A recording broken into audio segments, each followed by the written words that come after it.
اعوذ باللہ من الشیطان الرجیم بسم اللہ الرحمن الرحیم السلام علیکم ورحمۃ اللہ وبرکاتہ۔ پیارے بھائیوں اور بہنوں، میں امید کرتی ہوں کہ آپ سب خیر و عافیت سے ہوں گے۔ میری دعا ہے کہ اللہ پاک آپ سب کو خیر و عافیت سے رکھیں، آمین۔ ناظرین، آج ہمارے ایک بھائی نے سوال کیا۔ وہ پوچھتے ہیں کہ کیا ایک جنسی ملاپ کے بعد دوسرے جنسی ملاپ کے درمیان کتنا وقفہ رکھنا چاہیے؟ چلتے ہیں اس بھائی کے سوال کے جواب کی جانب۔ میرے بھائی، ایک جنسی ملاپ سے دوسرے جنسی ملاپ کے درمیان وقفہ کرنا چاہیے، لیکن اس کے لیے کوئی باقاعدہ اصول مقرر نہیں ہے۔ اس کا انحصار ہر شخص کی اپنی صحت اور خواہش پر ہے۔ اگر مباشرت کے بعد تھکن محسوس ہو تو جنسی ملاپ میں زیادہ وقفہ کرنا چاہیے، اور جب جنسی ملاپ کے بعد فرحت محسوس ہو تو اس کا مطلب ہے کہ جنسی ملاپ میں زیادتی نہیں ہو رہی۔ ایسی صورت میں وقفہ اپنی خواہش کے مطابق کرنا چاہیے۔ ایک ہی بیوی ہے مگر عبادت کے باعث اس کے پاس نہیں رہتے تو عورت شوہر سے مطالبہ کر سکتی ہے، اور اسے حکم دیا جائے گا کہ عورت کے پاس بھی رہا کرے۔ حدیث میں آیا کہ تیری بیوی کا تجھ پر حق ہے۔ روز مرہ شب بیداری اور روزے رکھنے میں اس کی حق تلفی ہوتی ہے۔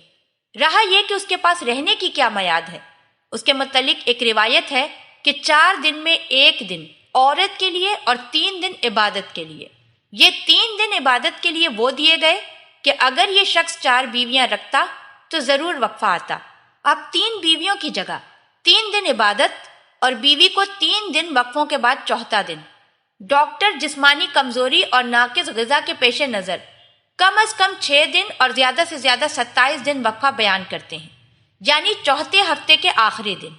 بعد نکاح اول بار جمع کرنا واجب ہے۔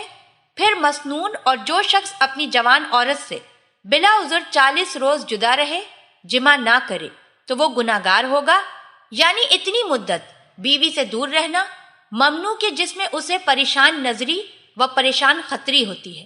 گاہ بگاہ بیوی سے جمع کرنا واجب ہے جس میں اسے پریشان نظری پیدا نہ ہو، اور اس کی رضا کے بغیر 4 ماہ تک ترک جمع بلا عذر شرعی ناجائز ہے۔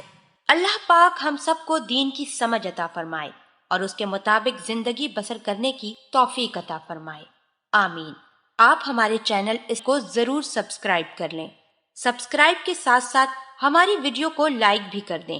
اللہ پاک آپ سب کو اپنے حفظ و امان میں رکھے، آمین رکھے، آمین رکھے، آمین رکھے۔